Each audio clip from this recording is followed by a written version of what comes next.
प्रियछात्राः स्वागतं सर्वे।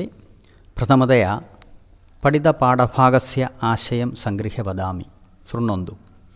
यदा अङ्गणस्थितात् आम्रवृक्षात् पक्वम् आम्रफलम् अपतत् तदा मातुः नेत्राभ्यां तप्ताश्रूणि अपतत्। चतुर्भ्यः मासेभ्यः पूर्वं यदा आम्रवृक्षः कुसुमोद्भवः अभवत् तदा मातुः वत्सलात्मजः पुत्रः तेभ्यः एकं स्तबकं प्रभज्य अम्बायाः समीपमागतवान्। किन्तु अम्बायाः रोषवचनं श्रुत्वा दुःखितः पुत्रः आम्रफलं स्वीकर्तुम् अहं नागमिष्यामि इत्युक्त्वा തത് ഭൂമൗ അക്ഷിപത്. ഇത്രയുമാണ് നമ്മൾ ഇതുവരെ പഠിച്ചത്. അപ്പോൾ പാഠഭാഗത്തിൽ അവസാനം ഒരു ചോദ്യമുണ്ട്, കവിതായാഹ ആശയം കഥാരൂപേണ പരിവർത്തിയ ലിഖത. അപ്പോൾ അതുകൊണ്ടാണ് ഈ ആശയം പറഞ്ഞു പോകുന്നത്. ഇനി നമുക്ക് അടുത്ത പദ്യത്തിൻ്റെ ആലാപനം ഒന്ന് ശ്രദ്ധിക്കാം. ഭാഷണം യഥായോഗ്യം കർത്തുമജ്ഞാതാ ബാലാ ദീർഘദ്രഷ്ടാരോ യൂയം സമർത്ഥാ ദൈവജ്ഞാസ്തേ. ഇനി സാറ് പദ്യം ഒന്ന് വായിക്കാം. ഭാഷണം യഥായോഗ്യം കർത്തുമജ്ഞാതാ ബാലാ ദീർഘദ്രഷ്ടാരോ യൂയം സമർത്ഥാ ദൈവജ്ഞാസ്തേ. പദങ്ങളൊന്ന് നോക്കുക.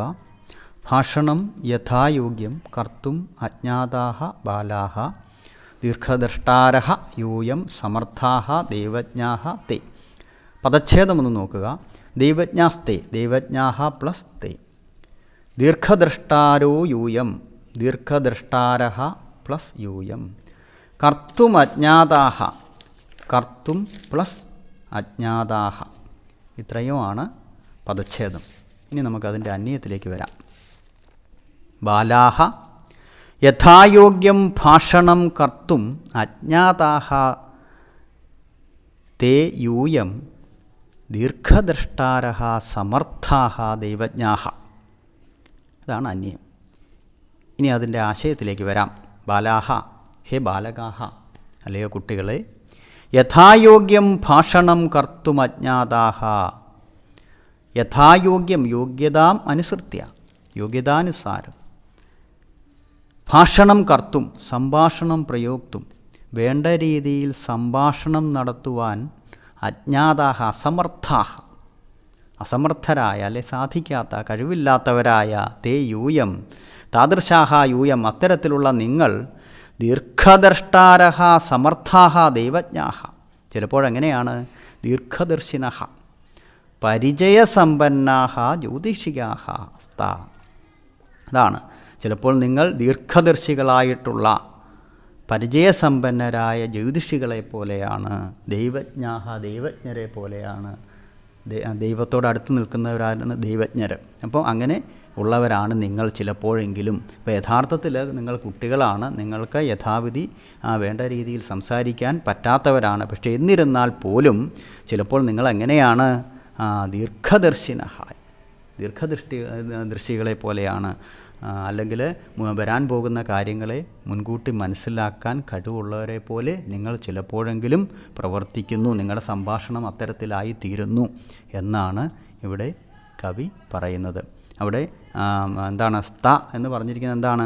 യൂയമാണ് കർത്താവ്. അതുകൊണ്ടാണ് അസ്തിസ്തഹ സന്ധി അസിസ്തഹ സ്ത, അതാണ് അവിടെ പ്രയോഗിച്ചിരിക്കുന്നത്. മധ്യപുരുഷ ബഹുവചനമാണ് അസുധാതുവിൻ്റെ. അസ്മി സ്വഹ സ്മഹ, അങ്ങനെയാണ് ആ ലകാരത്തിൻ്റെ രൂപം വരുന്നത്, ലട്ടിലെ രൂപമാണ്. ഇനി അതിൻ്റെ ആശയം നോക്കാം.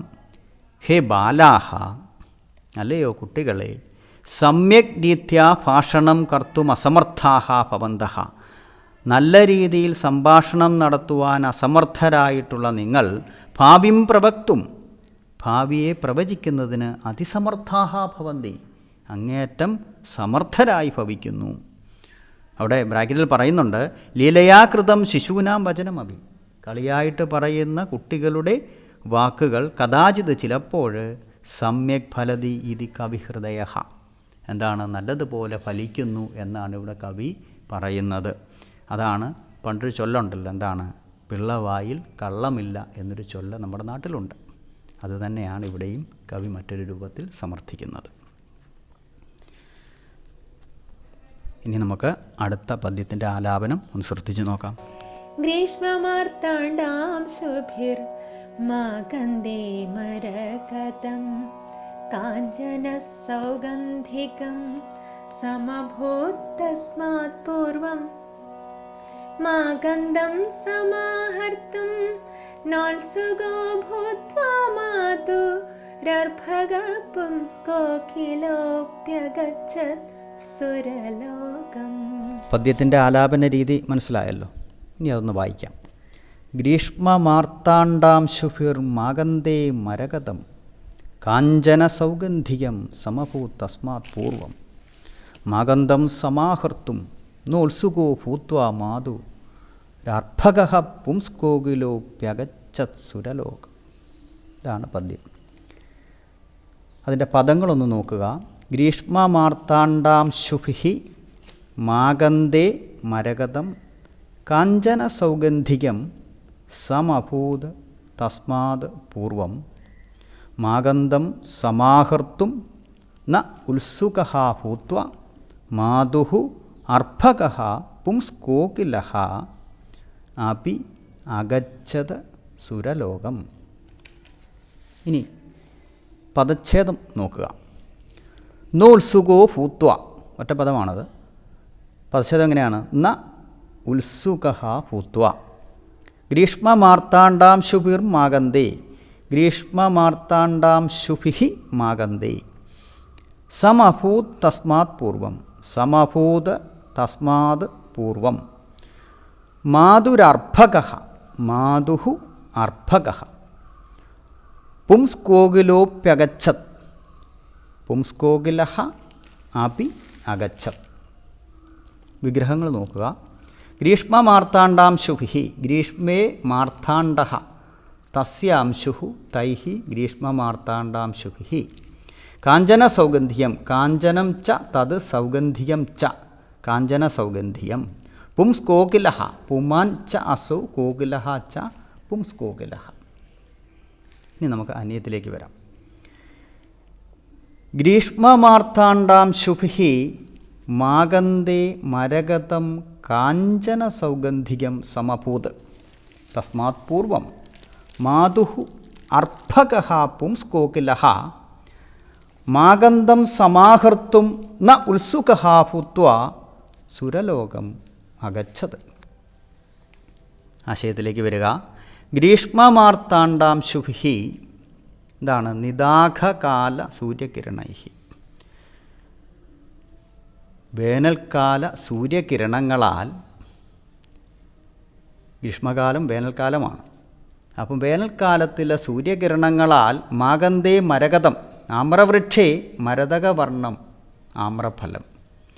ആമ്രവൃക്ഷത്തിലെ നമ്മുടെ മാവിലെ ഫലം മരതകവർണവും പച്ച നിറത്തോടു കൂടിയതും, യഥാ കാഞ്ചന സൗഗന്ധികം സ്വർണ്ണവർണവും സ്വർണ്ണ നിറത്തോടു കൂടിയതും, തഥാ സുഗന്ധസമേതം ച അനന്തരം സുഗന്ധത്തോടു കൂടിയതുമായി, സമഭൂത് അവാപ്നുയാത് ഭവിച്ചു. എന്നാൽ എന്താ സംഭവിച്ചത്? തസ്മാത് പൂർവം, അങ്ങനെ ഫലം പാകമായി. എന്നാൽ തസ്മാത് പൂർവം, തസ്മാത് കാലാത് പൂർവം, ഫലം പാകമാകുന്നതിന് മുമ്പ് തന്നെ, ആ കാലത്തിന് മുമ്പ് തന്നെ എന്ന് പറഞ്ഞാൽ എന്താ അവിടെ അർത്ഥം? ഫലം പാകമാകുന്നതിന് മുമ്പ് തന്നെ മാതുഃ അർഭകഃ പുംസ്കോകിലഃ, അംബായാഹ ശിശുഃ പുമാൻ കോകിലഃ.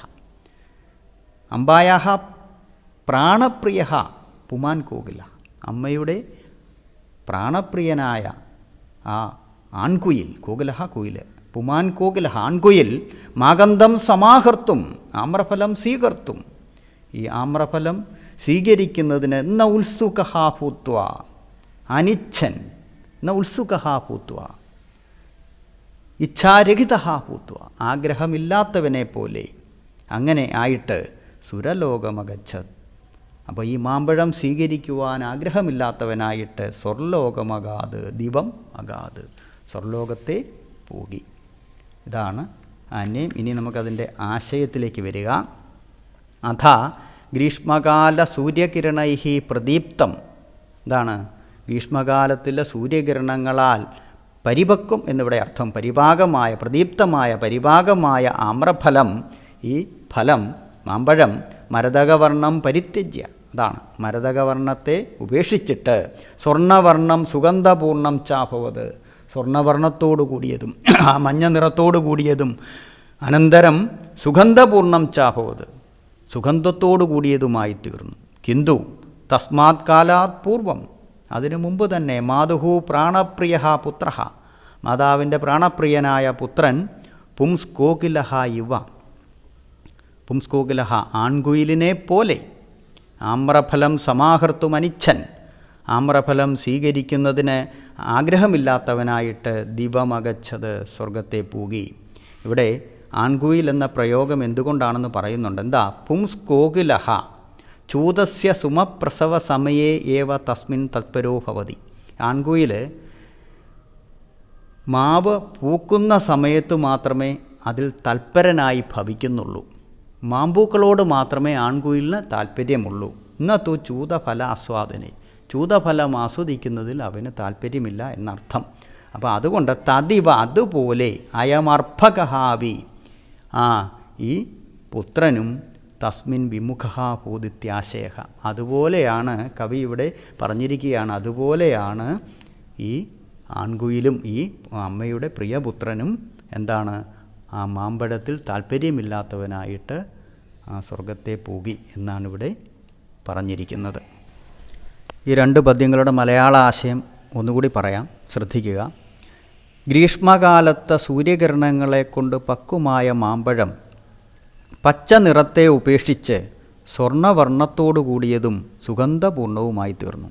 എന്നാൽ അതിനു മുമ്പ് തന്നെ അമ്മയുടെ പ്രാണപ്രിയനായ പുത്രൻ പൂങ്കുയിലിനെ പോലെ മാമ്പഴത്തെ സ്വീകരിക്കുവാൻ വൈമനസ്യത്തോടുകൂടി സ്വർഗത്തിലേക്ക് പോയി. പൂങ്കുയിലുകൾ മാവ് പൂവിടുന്ന സമയത്തു മാത്രമേ തൽപരരാകാറുള്ളൂ, മാമ്പഴം ആസ്വദിക്കാറില്ല. അതുകൊണ്ട് തന്നെ ഈ ശിശുവും അതിൽ വിമുഖനായി തീർന്നു എന്ന് കവിഹൃദയം. അമരപ്രിയസോപി ജ്ഞാതിഷു വിമുഖസൻ സന്തതം ക്രീഡാലോലോ വിഹരത്യസ്മിൻ കാലേ അങ്കണസ്ഥിതാദാമ്രാത് പ്രഥമേ ഫലേ ച്യുതേ മാധുരക്ഷിഭ്യാം ക്ഷണാത് അപദത്തപ്തോദകം. പദ്യത്തിൻ്റെ ആലാപന രീതി മനസ്സിലായല്ലോ. നമ്മുടെ പാഠഭാഗത്തിലെ അവസാനത്തെ പദ്യമാണ്, അതൊന്ന് വായിക്കാം. അമരപ്രിയോപിസ ജ്ഞാതിഷോ വിമുഖസ്സൻ സന്തതം ക്രീഡാലോലോ വിഹരത്യസ്മിൻ കാലേ.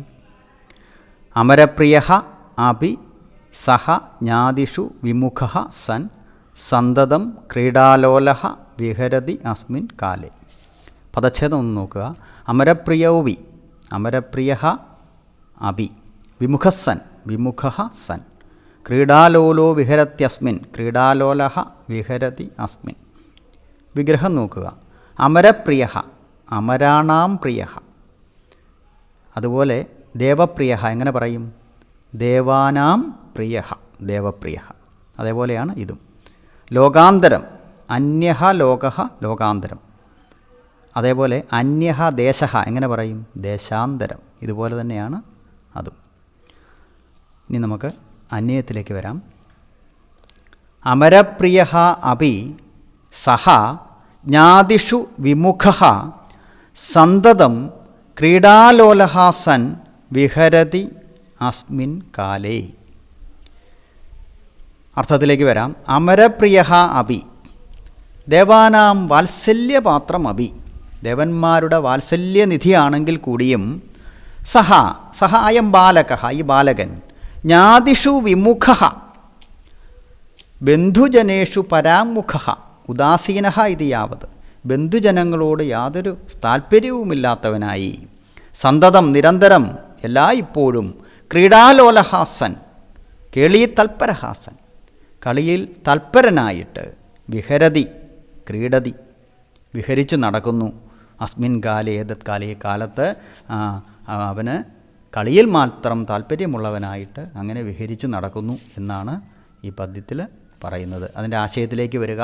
ദിവംഗതഹായം ബാലകഃ, സ്വർഗം പൂകിയ ഈ ബാലകൻ ദേവാനാം പ്രിയങ്കരഹാ ഭൂത്വ, ദേവന്മാരുടെ പ്രിയങ്കരനായി തീർന്നിട്ട് ബാന്ധവേഷു ഉദാസീനഃ സൻ, ബന്ധുക്കളോട് യാതൊരു താല്പര്യവുമില്ലാത്തവനായി, ക്രീഡാ താല്പര്യേണ, കളിയിൽ മാത്രം താല്പര്യമുള്ളവനായി അത്ര വ്യവഹരത്, അവിടെ എങ്ങനെ വ്യവഹരിച്ചു നടക്കുന്നു.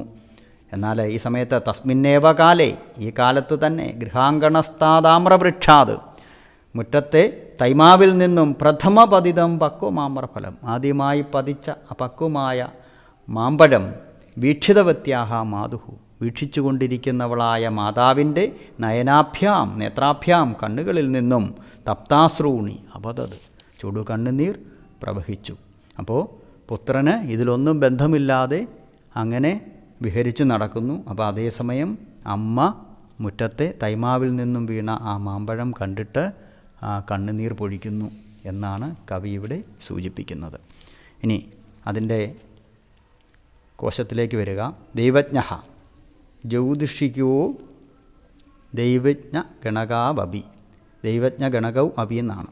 ജ്യോതിഷിക ദൈവജ്ഞ ഗണക. ഇതോടുകൂടി നമ്മുടെ പാഠഭാഗം അവസാനിച്ചിരിക്കുന്നു. ഇനി ഇതിൻ്റെ പഠന പ്രവർത്തനത്തിലേക്ക് കടക്കാം. പഠന പ്രവർത്തനത്തിൽ ആദ്യം കവിതാം സതാളം ആലപതു എന്നുള്ളതാണ്. അപ്പോൾ പാഠഭാഗത്തിൽ നമ്മൾ പഠിച്ചതാണ്. അപ്പോൾ അത് കേട്ടിട്ട് നല്ലതുപോലെ കവിത ആലപിക്കുക. അടുത്ത പഠന പ്രവർത്തനം പാഠഭാഗാധിഷ്ഠതമാഹ പങ്ക്തിഹി ചിത്വ ആസ്വാദന ടിപ്പണിയും ലിഖതു എന്നാണ്. പാഠഭാഗത്തിലെ ഇഷ്ടമുള്ള വരികൾ സ്വീകരിച്ചിട്ട് ആസ്വാദന കുറിപ്പ് തയ്യാറാക്കാനാണ്. ഈ പാഠഭാഗത്തിലെ എല്ലാ വരികളും ആസ്വാദനക്കുറിപ്പ് തയ്യാറാക്കാൻ പറ്റിയ വരികൾ തന്നെയാണ്. എങ്കിലും ഉദാഹരണമായിട്ട് അവസാനം പഠിച്ച പദ്യം നമുക്കെടുക്കാം. അമരപ്രിയോപി സ ജ്ഞാതിഷു വിമുഖസ്സൻ സന്തതം ക്രീഡാലോലോ വിഹരത്യസ്മിൻ കാലേ. അപ്പോൾ ഇതാണ് ഒരു മാതൃകയായിട്ട് ഞാൻ തരുന്നത്. നോക്കുക. ഇയമസ്തി മമ ഇഷ്ടതമ പങ്ക്തി, ഇതാണ് എൻ്റെ ഇഷ്ടപ്പെട്ട വരികൾ. അത്ര മൃതസ്യ, ഇവിടെ മരിച്ചയാളുടെയും തസ്യ ബാന്ധവാനാം, അദ്ദേഹത്തിൻ്റെ ബന്ധുക്കളുടെയും ച അവസ്ഥാന്തരം, അവസ്ഥയിലുള്ള വ്യത്യാസം കവിഹി ലഘുവാക്യേഹി വർണ്ണയതി, കവി ഇവിടെ വളരെ ലളിതമായ വാക്കുകളിൽ വർണ്ണിക്കുന്നു. മൃതഹ മരണാനന്തരം ബന്ധുജനേഷു സർവഥാ ഉദാസീന സൻ, മരിച്ചയാളാകട്ടെ മൃതഹ മരണാനന്തരം മരണത്തിനു ശേഷം ബന്ധുജനേഷു ബന്ധുജനങ്ങളിൽ സർവഥാ എല്ലാ തരത്തിലും ഉദാസീന സൻ, ഉദാസീനനായിട്ട് വിമുഖനായിട്ട് ലോകാന്തരേ വാ വിഹരതി, ലോകം മുഴുവൻ വിഹരിച്ചു നടക്കുന്നു എന്നാണ് പറയുന്നത്. എന്നാൽ ബന്ധുജനാനാം ഹൃദയശൂലാം സന്ന വേത്തി, ബന്ധുജനങ്ങളുടെ ഹൃദയശൂല, ഹൃദയവേദന അതെന്താണ്? സഹാന്നവേത്തി, അവൻ അറിയുന്നില്ല. കിന്തു ബാന്ധവാഹ മൃതസ്യ ഗുണഗണാദീൻ പൗനഃപുണ്യേന സ്മൃത്വ, കിന്തു ബാന്ധവാഹ എന്നാൽ ബന്ധുക്കളാകട്ടെ മൃതസ്യ ഗുണഗണാദീൻ, മരിച്ചയാളുടെ ഗുണഗണങ്ങളെക്കുറിച്ച് പൗനഃപുണ്യേന വീണ്ടും വീണ്ടും സ്മൃത്വ സ്മരിച്ചിട്ട് നിതരാം ക്ലിശ്യന്തി, അങ്ങേയറ്റം ക്ലേശിക്കുന്നു, ദുഃഖിക്കുന്നു എന്നർത്ഥം. അടുത്ത പഠന പ്രവർത്തനം അങ്കണസ്ഥിതാദാമ്രാത് പ്രഥമേ ഫലേ ചുതേ മധുരക്ഷിപ്യാം തപ്തോദകമവതത്. വാക്യമിതം യഥാ തഥാ ഉപയുജ്യ പരിവർത്യ ലിഖതു, അല്ലെ പരിവർത്തയതു. സമാന പ്രയോഗാൻ ചിത്വ ലിഖതു. അപ്പോൾ ഇത് യഥാ തഥാ ചേർത്ത് വാക്യം പരിവർത്തനം ചെയ്യാനാണ്. സമാന രീതിയിലുള്ള പ്രയോഗം പാഠഭാഗത്തിൽ നിന്ന് എടുത്തെഴുതാനും പറയുന്നുണ്ട്. അപ്പോൾ ഇത് യഥാ തഥാ ചേർത്ത് എഴുതാൻ സാധാരണ പഠിച്ചിട്ടുണ്ട് നിങ്ങൾ. പക്ഷേ ഇവിടെ ഒരു വ്യത്യാസമുണ്ട്. അങ്കണസ്ഥിതാദാമ്രാത് പ്രഥമേ ഫലേ ചുതൈ, പ്രഥമേ ഫലേ ചുതേ എന്നുള്ളത് സപ്തമി സതിസപ്തമിയിലാണ് തന്നിരിക്കുന്നത്. സപ്തമി വിഭക്തിയാണ് ഈ പദങ്ങളെല്ലാം. അപ്പോൾ അങ്ങനെ വരുമ്പോൾ ഈ സപ്തമി വിഭക്തിയിലുള്ള പദങ്ങളെല്ലാം തന്നെ പ്രഥമ വിഭക്തിയിലേക്ക് മാറ്റി എഴുതിയിട്ട് വേണം ഇവിടെ യഥാ തഥാ ചേർത്ത് വാക്യം പരിവർത്തനം ചെയ്യാൻ. അപ്പോൾ അങ്ങനെ വരുമ്പോൾ ഇവിടെ എങ്ങനെ വരും? യഥാ അങ്കണസ്ഥിതാത് ആമ്രാത് പ്രഥമേ ഫലേ ചുത എന്നുള്ളത് എങ്ങനെയായിട്ട് മാറും? പ്രഥമം ഫലം ചുതം തഥാ മാതുരക്ഷിപ്യാം തപ്തോദകം അപതത് എന്നായിട്ട് മാറും. അങ്ങനെയാണത് പരിവർത്തനം ചെയ്യേണ്ടത്. ഒരു ഉദാഹരണവും കൂടെ ഞാൻ പറയാം. ചൂതേ പതിതേ സ്വീകർത്തും ഭവാൻ യോഗ്യ അസ്തി, ഇതാണ് ചോദ്യം. ഇത് യഥാ തഥാ ചേർത്ത് എങ്ങനെ പറഞ്ഞതുപോലെ പരിവർത്തനം ചെയ്യും? അവിടെ ചൂതേ പതിതേ എന്നുള്ള രണ്ട് പദങ്ങളും സതിസപ്തമിയിലാണ്. അപ്പോൾ അതെങ്ങോട്ട് മാറണം? പ്രഥമ വിഭക്തിയിലേക്ക് മാറണം. അപ്പോൾ യഥാ ചൂതേ പതിതേ എന്നുള്ളത് ചൂതം പതിതം തഥാ സ്വീകർത്തും ഭവാൻ യോഗ്യ അസ്തി. ഇങ്ങനെ പാഠഭാഗത്തിലുള്ള സെൻറ്റൻസുകളൊക്കെ നിങ്ങൾ വിവർത്തനം ചെയ്ത് എഴുതുക. അടുത്ത പഠന പ്രവർത്തനം കൈരളീതഃ സംസ്കൃതഭാഷയാ അനൂദിതാനാം കൃതീനാം തേഷാം കർത്തॄണാം ച പട്ടികാം കരോതു. ഇതാണ്. അതായത് മലയാളത്തിൽ നിന്നും സംസ്കൃത ഭാഷയിലേക്ക് വിവർത്തനം ചെയ്യപ്പെട്ടിട്ടുള്ള കൃതികളുടെയും അവയുടെ കർത്താക്കളുടെയും പേരാണ് ശേഖരിക്കേണ്ടത്. അത് ഞാനിവിടെ കുറച്ചൊന്ന് തരാം, ശ്രദ്ധിക്കുക. ആദ്യം മലയാളത്തിലെ ഗ്രന്ഥകർത്താവും അദ്ദേഹത്തിൻ്റെ കൃതിയും, പിന്നെ രണ്ടാമത് അത് സംസ്കൃതത്തിലേക്ക് വിവർത്തനം ചെയ്തിരിക്കുന്ന ഗ്രന്ഥകർത്താവിൻ്റെ പേരും സംസ്കൃതത്തിൽ ആ ഗ്രന്ഥത്തിനുള്ള പേരുമാണ് തന്നിരിക്കുന്നത്. ഓർഡർ അനുസരിച്ച് ഞാൻ വായിക്കാം, ശ്രദ്ധിക്കുക. കുമാരനാശാൻ ചിന്താവിഷ്ടയായ സീത, അത് സംസ്കൃതത്തിലേക്ക് വിവർത്തനം ചെയ്തിരിക്കുന്നത് എൻ ഗോപാലപിള്ളൈ സീതാ വിചാരലഹരി എന്നാണ് ആ ഗ്രന്ഥത്തിന് സംസ്കൃതത്തിലുള്ള പേര്. ഇനി ഓരോന്നും ശ്രദ്ധിക്കുക. K C Kesavapillai Keshaveeyam, K P Narayana Pisharadi Keshaveeyam, Ulloor S Parameswara Iyer Premasangeetham, N Gopalapillai Premasangeetham, O N V Kurup Ujjayini, N V P Unnithiri Ujjayini, Vallathol Narayana മേനവഹ ശിഷ്യനും മകനും, എൻ വി പി ഉണ്ണിത്തിരി ശിഷ്യ സൂനുഹൂച്ച, Prabha Varma Shyamamadhavam, N V P Unnithiri Shyamamadhavam, Kumaranasan Chandalabhikshuki, N V P Unnithiri Chandalabhikshuki, Vallathol Narayana മേനവഹ അച്ഛനും മകളും, എൻ വി പി ഉണ്ണിത്തിരി പിതാ പുത്രി ച, കുമാരനാശാൻ നളിനി, ഇളന്തൂർ പി രാഘവൻ നളിനി, വള്ളത്തോൾ നാരായണ മേനവഹ Bandhanasthanaya Aniruddhan, V G Raman master Bandhastho Aniruddha, Kumaranasan Veenapoovu, Kaippally Kesavan Namboothiri Chyuthakusumam, Vyloppilly ശ്രീധരമേനവഹ മാമ്പഴം, ഹരിപ്രസാദ് കടമ്പൂർ മാകന്തമഞ്ജരി, ശ്രീനാരായണ ഗുരുഹു ദൈവദശകം, ഹരിപ്രസാദ് കടമ്പൂർ ദേവദശകം. ഇത്രയും ഗ്രന്ഥങ്ങളാണ് നിങ്ങൾക്ക് ഉദാഹരണമായിട്ട് തന്നിരിക്കുന്നത്. അത് എല്ലാം നിങ്ങൾ നോട്ട് ബുക്കിൽ ഈ പറഞ്ഞതെല്ലാം എഴുതി വയ്ക്കുക. ഇനി അവസാനം പറഞ്ഞിരിക്കുന്ന ചോദ്യം, പഠന പ്രവർത്തനം കവിതായാഹ ആശയം കഥാരൂപേണ പരിവർത്തിയ ലിഖതു എന്നാണ്. അത് പാഠഭാഗത്തിലുടനീളം ഞാൻ പറഞ്ഞിട്ടുണ്ട്.